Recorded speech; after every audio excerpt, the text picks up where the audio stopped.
Well, when Rob asked me to share, he said, would you be willing to preach at the end of March? And I said, okay. And then I didn't, he gave me the date, and I thought, that's Good Friday. But it is a privilege to be able to share a message on Good Friday. I feel the weight of it, personally, and I really consider it an honour before the Lord to share tonight. Hebrews 12:2 says this, "For the joy set before him, Jesus endured the cross, despising the shame." For the joy, we've alluded to that already. Sunday's coming, resurrection, new life. But tonight is Jesus endured the cross. I want you to think about the word endured, even as we've got this wooden cross here, despising the shame. So on this Good Friday evening, we are going to linger at the cross. You see, we get the word excruciating from the word crucifixion. And excruciating, if you're in excruciating pain, it is extremely painful. Crucifixion was an extremely long, agonizing death, which the Romans used as a deterrent to anyone challenging their authority. The dying process could take 2 to 3 days. I want you to think about that. That was normal, 2 to 3 days hanging on a cross. It was a spectacle. And it was designed by the Romans to traumatize the onlookers. So let's join with the people that were lingering at Golgotha that night, that day, I should say. First of all, there was the crowd. Now, crowds, as you know, are extremely fickle. They're easily incited to behavior they would never do as individuals. We see that in protests and street marches and so forth. Only a few days before, that same crowd had been shouting Hosanna and waving palm branches as Jesus rode into Jerusalem on a colt.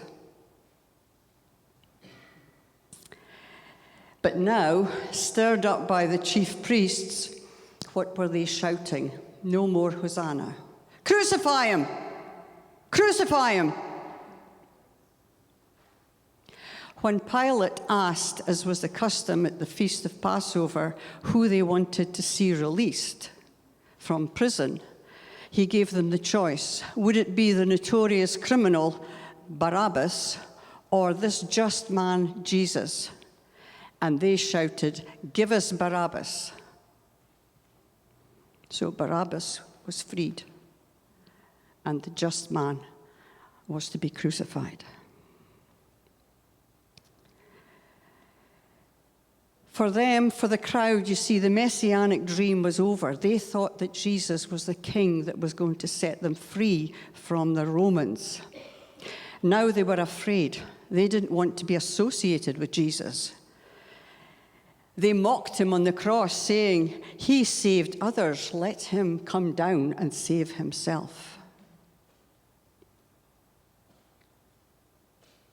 Would we have joined in with the crowd if we'd been there?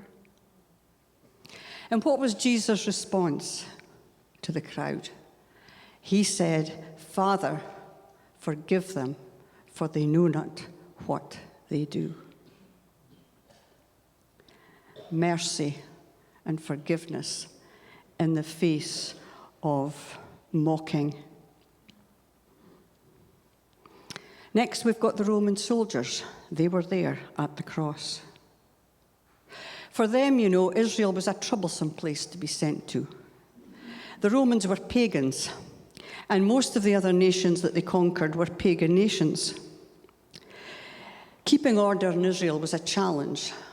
They had the religious feasts, they had the priests, and there had been numerous uprisings. They were, however, experts at crucifixions. So for them, the crucifixion was all in a day's work.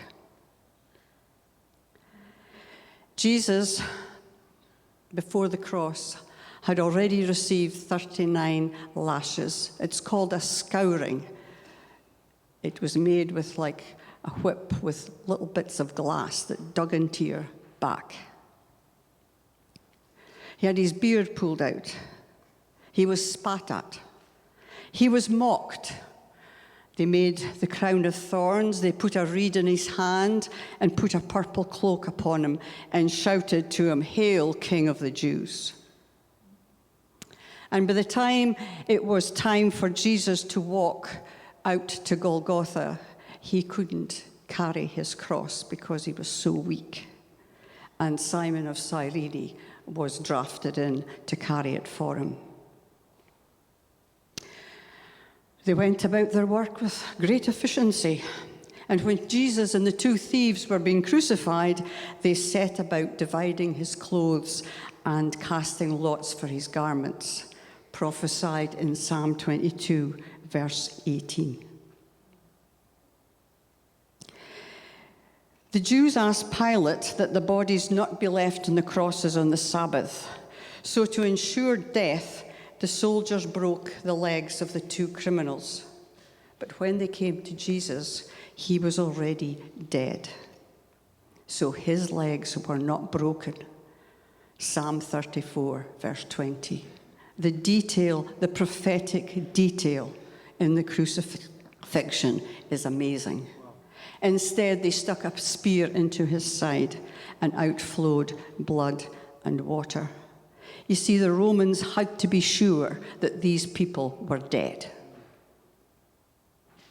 Pilate could not have had a crucifixion without the people being dead. Now, that's really important because it was not long after the resurrection that people were saying, well, Jesus only fainted on the cross. He was never really dead. The Romans made sure he was dead. Matthew's gospel tells us that the centurion who was guarding Jesus when he was on the cross saw all the things that happened. There were many things that happened. There was complete darkness for 3 hours in the middle of the day. Unusual. There was an earthquake. Dead people came out of the graves and started walking about. The temple curtain was torn in two from the top to the bottom. This was no ordinary crucifixion. This centurion eventually declared, truly, this was the Son of God. And what was Jesus' response to the Romans? It says, he was led as a sheep to the slaughter, and as a lamb before its shearers is silent, so he opened not his mouth. Then we had the scribes and the Pharisees. They were lingering there. They wanted to make sure that this troublesome Jesus, who was upsetting their religion and their practices, was going to be dead.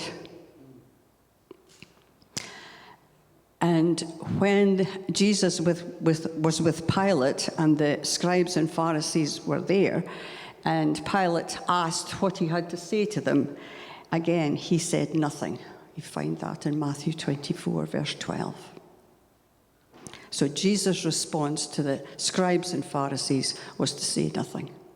He never defended himself. He never argued with them.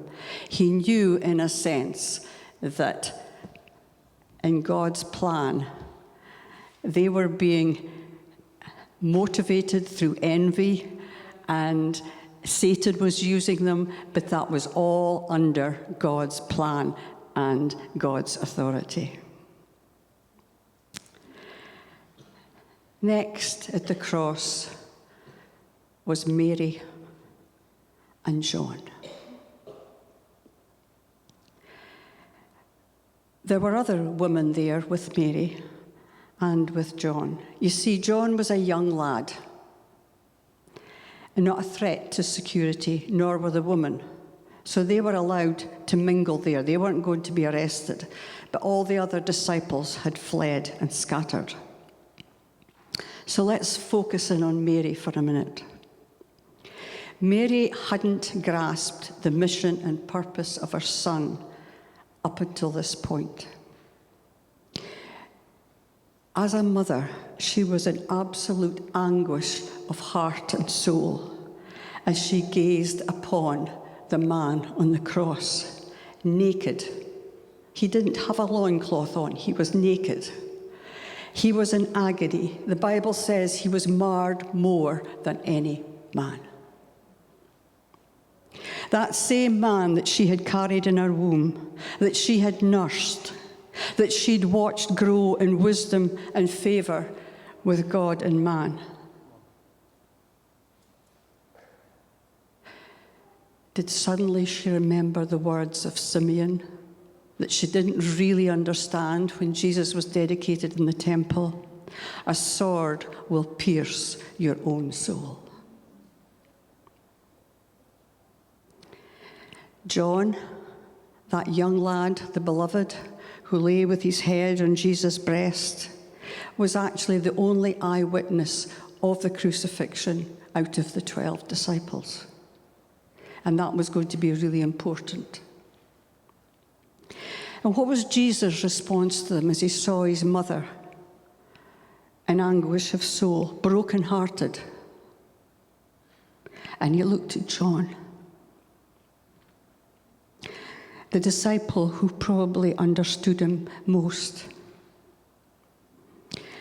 Jesus' response was to look at his Mary, his mother, and say to her, "Behold your son." And to John he said, "Behold your mother." And after that, Mary went and stayed with John. If you ever go to Ephesus, you can visit the house that they believed was where Mary stayed. The next two are the thieves on the crosses beside either side of Jesus. These men carried on a conversation with Jesus recorded in Luke's Gospel, as you do when you're being crucified. One of them blasphemed Jesus and challenged him, saying, "Save yourself and save us with you." But the other one responded very differently.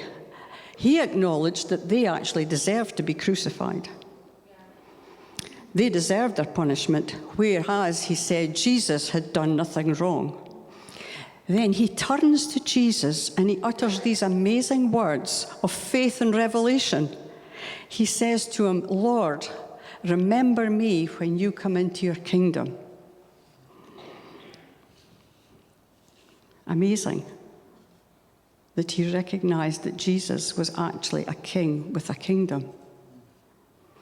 And what was Jesus' response to that thief on the cross?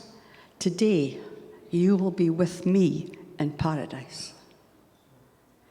This is littered with grace. It's even in his most, how would you say, the extremities of pain and suffering, Jesus is, grace and love is pouring from him.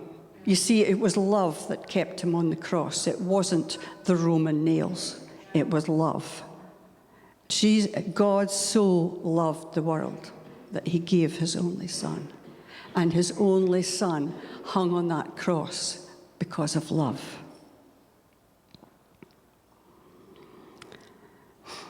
Now we're going to look at Jesus, the central figure, what all of this is about.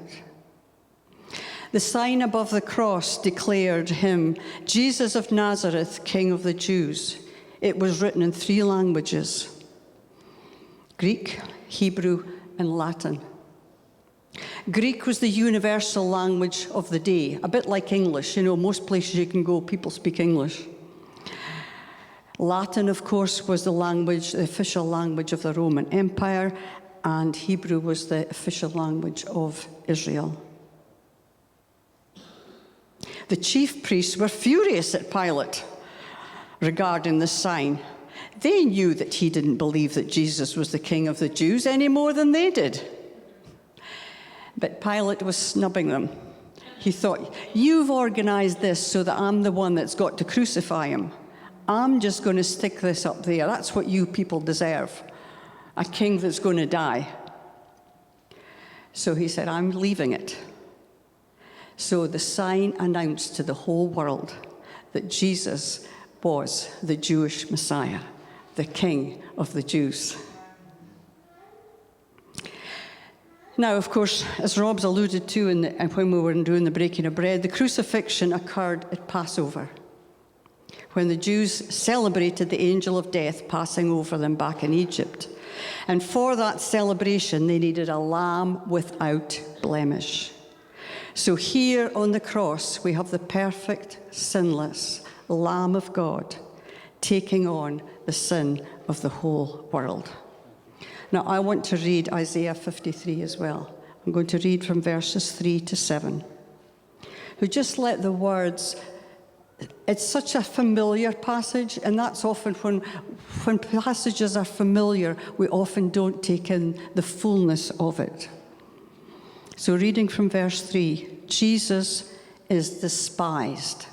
Let that word sink in, despised, and rejected by men. A man of sorrows and acquainted with grief. And we hid, as it were, our faces from him. He was despised, and we did not esteem him. Surely he has borne our griefs and carried our sorrows. Yet we esteemed him stricken, smitten by God, and afflicted. But he was wounded for our transgressions. He was bruised for our iniquities. The chastisement for our peace was upon him, and by his stripes we are healed. All we, that's us, like sheep, have gone astray. We have turned, every one of us, to our own way, and the Lord has laid on him the iniquity of us all. That's yours and mine. He was oppressed and he was afflicted, yet he opened not his mouth. He was led as a lamb to the slaughter, and as a sheep before its shearers, he is silent, so he opened not his mouth. On the cross, Jesus fulfilled every Old Testament prophecy about it, including the saying that he was thirsty. And it's very interesting, he was given cheap, sour wine that the Roman soldiers drank. Contrast that with the water that he made into wine at the wedding of Cana, which was the best wine that they'd ever had. Before he died, also the whole thing about being thirsty, the cross was a place of contradiction.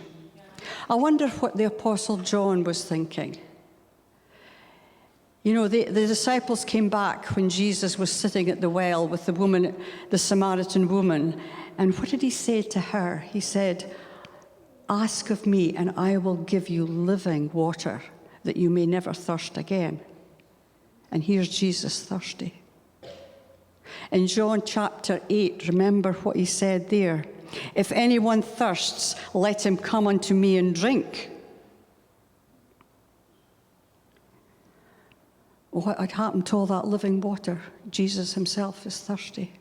That is part of the humiliation of the cross.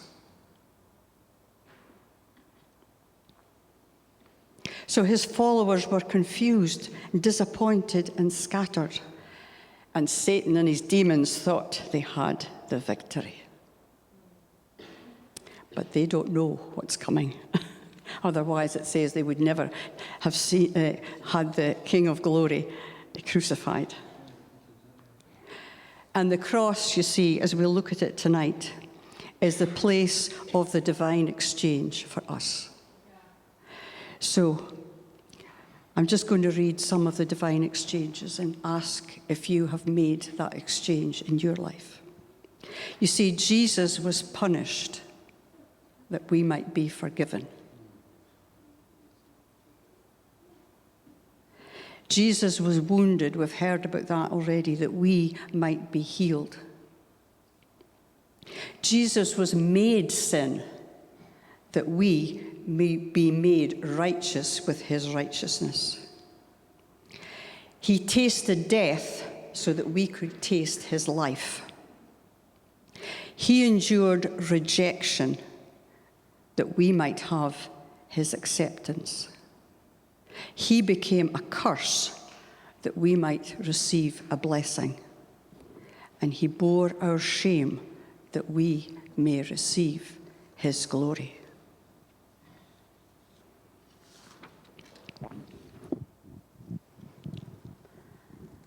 Before he died, Jesus called out, my God, why have you forsaken me?" Then he said, "It is finished," and gave up his spirit.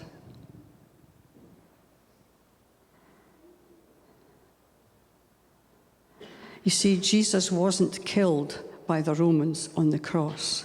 Jesus willingly gave up his life and yielded his spirit to the Father. It is finished. It is finished. God's plan of redemption had been accomplished. So what's your response tonight? What's my response to the man, the Son of God, the Son of Man, the King of Glory, who came and died on the cross for each of us? I just sense tonight, seeing as we've got this cross here, that you may want to respond in a tangible way. You may want to come and actually just kneel by the cross for a few minutes and just express your gratitude to the Lord. You may want to come and actually say, "Lord, I haven't actually received the exchange. I want to give you, say, my shame tonight for your glory. I want to put my shame at the foot of the cross and receive your glory into my life." If you're struggling with rejection, I want to put my rejection there and receive your acceptance. You see, faith always requires an action, and it's in the action that we actually find freedom. So can I invite you to just come? There's no music playing. But come, respond to the Lord. What's your response to him tonight?